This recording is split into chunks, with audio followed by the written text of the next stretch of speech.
वरना उस दिन मुझे बाइज्जत बरी किया जा रहा था, बाइज्जत बरी।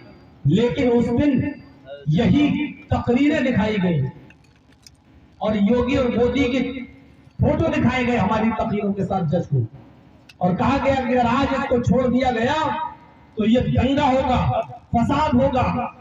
और वही तकरीरें जिससे हम मना करते रहे कि देखिए योगी और मोदी के साथ मेरे फोटो मत बनाओ, ये थंबल मत बनाओ, ये हेडिंग मत बनाओ, मैं चीखता रहा, चिल्लाता रहा। लेकिन चूंकि इन लोगों को अपनी बिल्डिंग बनाना थी, अपने मकान बनाना थे, अपने घर बनाना थे, उन्हीं थंबल को देखकर विवर्स बढ़ते हैं देखने वाले, इनको वो सब बढ़ा दिखाकर अपने अकाउंट में 1 लाख रुपया महीना कमाना था। इस कमाई के चक्कर में इन लोगों ने मेरी मां को रुलाया है, मेरे बाप को मजीद डिप्रेशन का शिकार किया है, मेरे बीवी और बच्चों को 6 महीने 5.5 महीने के लिए मुझसे जुदा करके मेरे बच्चों को रोने पर मजबूर किया है। आए थंबल वालों, आए यूट्यूब चैनल वालों, अल्लाह तुम्हें कभी माफ नहीं करेगा। मेरे मना करने के बावजूद तुमने ये हरकतें की हैं, इसलिए मैंने इनको सख्ती के साथ मना किया है। और सब हर तरफ जलसे वालों को ऐलान कर दिया गया, मैंने कर दिया, अगर एक भी चैनल वाला दिख गया और आ गया तो फिर मैं नहीं आऊंगा, किसी भी कीमत पर नहीं आऊंगा। वो तो अल्लाह का शुक्र है कि मेरे केस में कोई दम नहीं थी, मेरे केस में कोई सच्चाई नहीं थी, इसलिए हाई कोर्ट के जज ने मुझे जिन लफ्जों में छोड़ा है वो काबिल मुबारकबाद का मुस्तहिक है। उसने लिखा है अपने बेल बाउंड में कि पूरी फाइल पढ़ने के बाद, ए भैया अब नौटंकी मत करो, अब तुम करोगे तो सब करेंगे। बड़ी मुश्किल से तो ये मजमा संभला है, आप खामोश रहिए। अब आप लोग, इन लोगों की नौटंकी समझ में नहीं आती कि है क्या ये सब। पैसा पूरा लेंगे, काम अधूरा करेंगे। उसने जजमेंट में लिखा है कि पूरी फाइल पढ़ने के बाद ऐसा महसूस होता है कि मोहम्मद जर्जीस को राजनीतिक षड्यंत्र का शिकार बनाया गया है और मीडिया के दुष्प्रचार की वजह से नीचे कोर्ट के, लोअर कोर्ट के जज ने इनको सजा सुनाई है। पूरी फाइल पढ़ने के बाद ऐसा लगता है कि ये आदमी एक दिन भी जेल में रहने के लायक नहीं है। एक दिन भी, इसको 5.5 महीने से जेल में रखा गया है, लिहाजा इसको तत्काल छोड़ा जाए, तत्काल रिलीज किया जाए। इतना बड़ा ऑर्डर किस्मत वालों के लिए लिखा जाता है, जिसमें सरकार को लताड़ लगाई हो, जिसमें गवर्नमेंट को लताड़ लगाई हो, जिसमें यूपी की सरकार को लताड़ लगाया गया हो और लोअर कोर्ट के जज को लताड़ लगाया गया। लेकिन हमारी चंद महीनों की मेहनतों मशक्कत, जो यहाँ रानी पत्रा का प्रोग्राम था कैंसिल, भरसिया में प्रोग्राम होने वाला था खत्म, सब जलसे हमारे चौपट हो गए और हम अंदर गए। जो लोग ये समझते हैं कि मौलाना जर्जीस साहब इतना पैसा मांगते हैं, उनको अपनी गलतफहमी निकाल देना चाहिए जहन से, निकाल देना चाहिए जहन से। मौलवी जर्जीस की डिमांड पर कोई साबित नहीं कर सकता, आपकी मजबूरी है, आप बुला रहे हैं। हम तो कह रहे हैं कि खत्म करिए आप, हम तो आज आपसे भीख मांग रहे हैं कि बिहार के लिए हमारे पास मत आइए। हम मना कर रहे हैं कि मत आइए मेरे पास। मैं कह रहा हूं कि मैं नहीं आना चाहता हूं, मत लीजिए हमसे प्रोग्राम। किसको बुरा लगता है? वो कठमुल्ला जो फेसबुक पे लिखते हैं तहरीरें, लिखे मौलाना जर्जीस बिहार में कदम नहीं रखना चाहते हैं, लिखे, उनको लालच नहीं है, नहीं आना चाहता हूं मैं, लिखे, लेकिन नहीं लिखना है उनको। तुम हमारी कीमत लगाओगे, तुम दोगे हमें पैसा। हम जब जेल के अंदर गए तो सोचने पर मजबूर हो गया कि मेरी मां और बाप इटावा में मेरे बीवी और बच्चे लखनऊ में, क्या होगा? मेरे बाप को इटावा से लेकर कौन आएगा? लखनऊ में उनका इलाज कौन कराएगा? मेरे बच्चों के स्कूल की पढ़ाई लिखाई का क्या होगा? सोचने पर मजबूर था। लेकिन जब मेरे जेल में जाने के बाद लखनऊ से मेरी बीवी पहली मर्तबा जब हमसे 1 महीने के बाद जेल में मिलने आई, तो उसने कहा आपको टेंशन लेने की जरूरत नहीं है, मुझे पता ही नहीं चलता है। अल्हम्दुलिल्लाह आज तक आपके बेटे को और हमें घर से बाहर निकलने की जरूरत ही पेश नहीं आई और नमक तक खरीद के लिए नहीं जाना पड़ा। कोई आता है कुछ दे के चला जाता है, कोई आता है कुछ दे के चला जाता है, कोई आता है पूरे साल के बच्चों की फीस जमा करके चला जाता है और नाम पूछता हूं तो नाम नहीं बताता है। मेरे भाइयों, तुम मौलाना जर्जीस की इज्जत करोगे? तुम हमें हमारी कीमत लगाओगे? तुम बताओगे मौलाना जर्जीस की कीमत क्या है? तुम मर जाओगे। मौलाना जर्जीस की इज्जत मकाम तक तुम नहीं पहुंच पाओगे। तुम रुस्वा करो, फेसबुक पर तहरीरें लिखो, तुम जितना चाहो दलील करो, लेकिन मैं तुम्हारी तहरीरों को अपने पैरों में पहने हुए जूते और उसके बूट पर रखता हूँ। मैं तुम्हारी तहरीर को अपने जूतों की नोक पर ठुकराता हूँ। मैं उसको कोई अहमियत नहीं देता हूँ। मेरे साथ मोहब्बत करने वालों का एक काफिला है, मेरे साथ मोहब्बत करने वालों का एक रिश्ता है और ये रिश्ता आसमानी मोहब्बत से जुड़ा हुआ है।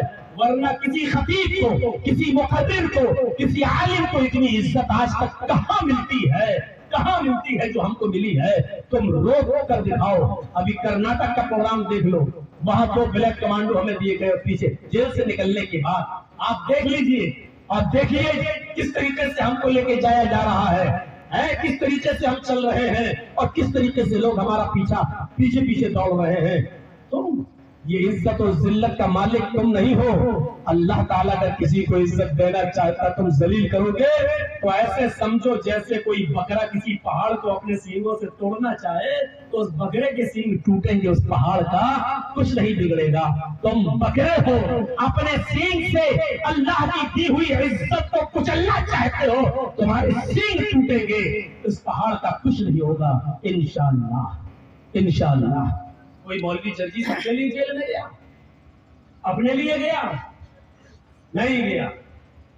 अपने लिए थोड़ी गया। अपने लिए गया होता तो आज पूरी कौम हमारे साथ नहीं होती। अभी तो नंबर आ रहा है और लोगों का। डॉक्टर जाकिर नाइक देश छोड़ के चले गए। मौलाना साहब कल बेचारे मौलाना साहब को कितना बदनाम किया गया टीवी चैनलों ने। कोरोना बम है, कितना रुस्वा किया उनको। मौलाना कलीमुद्दीन सिद्दीकी को 2 साल जेल में रखने के बाद कल उनको जेल से रिहाई हुई परसों, 2 साल। और मौलाना जर्जीस को तो बाकायदा सजा सुनाई गई 10 साल की। 10 साल की।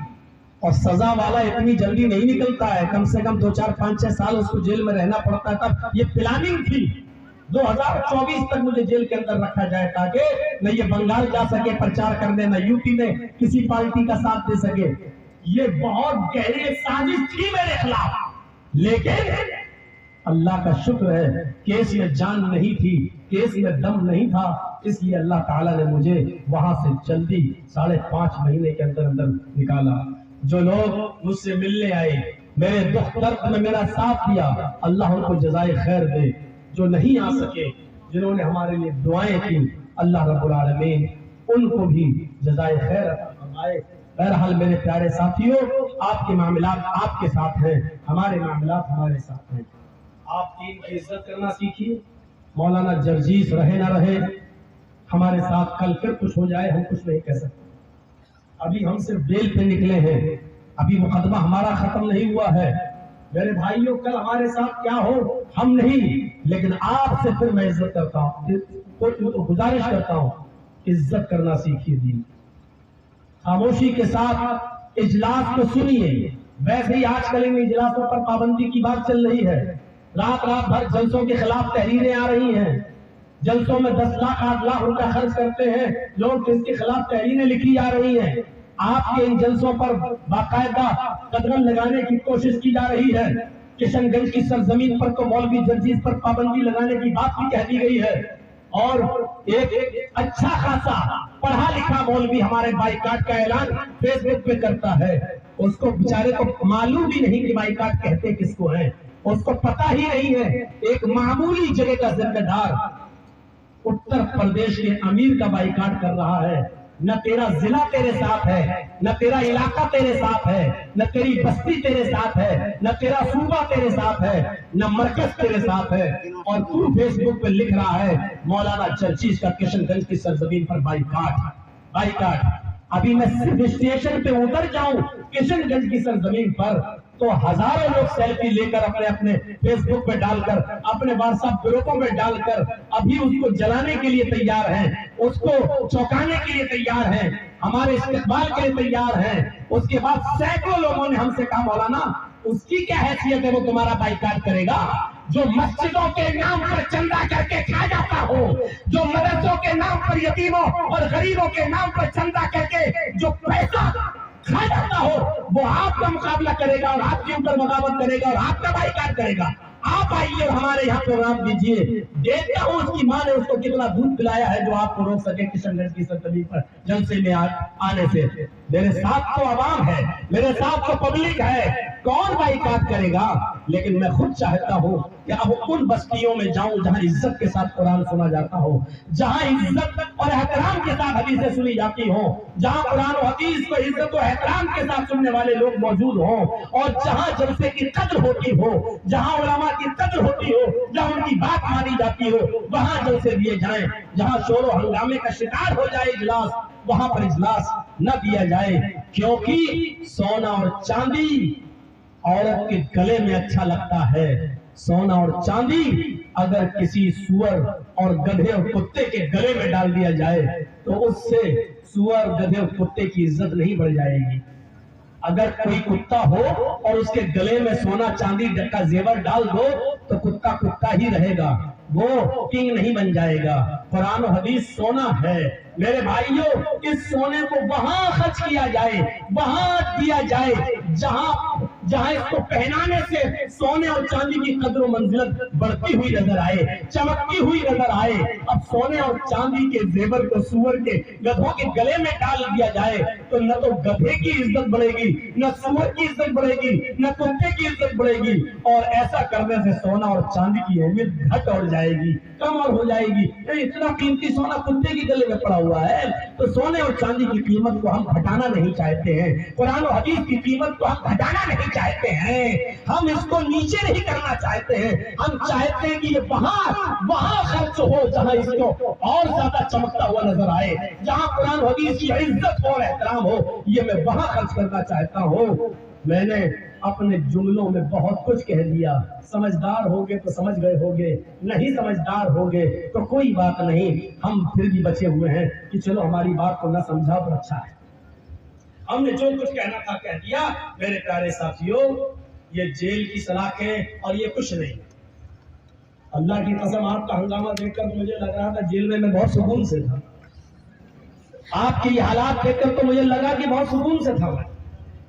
उधर की लड़ाई होती थी, झगड़े होते हैं, क्रिमिनल लोग, गुंडे लोग उधर भी हैं, लेकिन ऐसा हमने बदतमीजी उधर भी नहीं देखी, ऐसी बदतमीजी हमने भी नहीं देखी। और आपसे ज्यादा इज्जत जेल में होती थी जब कुछ क्रिमिनल, गुंडे किस्म के लोग मर्डर आए करके, जब वो लोग आपस में लड़ते थे तो फैसला हम ही से करवाया जाता था, मौलाना साहब फैसला करो, हम दोनों में कौन सच है, हम दोनों में कौन सही है। अरे आप क्या इज्जत करेंगे यार, आपसे ज्यादा इज्जत तो जेल के वो मर्डर करने वाले, वो कातिल लोग बेचारे जो आजीवन सजा भुगत रहे हैं, उम्र कैद की सजा भुगत रहे हैं, वो लोग हमारी तरफ। हमारा और आपका पास क्या ईमान होगा जब हम चंद लोगों में बातें करते थे कुरान हदीस की, जब वहां बैठकर वक्त पास नहीं होता, टाइम पास करने के लिए जहां एक तो हदीस सुनाते, तो आपसे ज्यादा गैर मुस्लिम वहां मेरी बातें सुनने के लिए बैठ जाते थे और जमा हो जाते थे कि चलो मौलाना साहब की बातें सुने, इनकी गुफ्तगू सुने। ये वही मौलाना है जो टीवी पर दिखाया गया मीडिया ने, और ये हमारे पास चले आए। अरे वो लोग भी टीवी में देख रहे थे, आजकल तो जेलों में टीवी भी होती है ना, आपको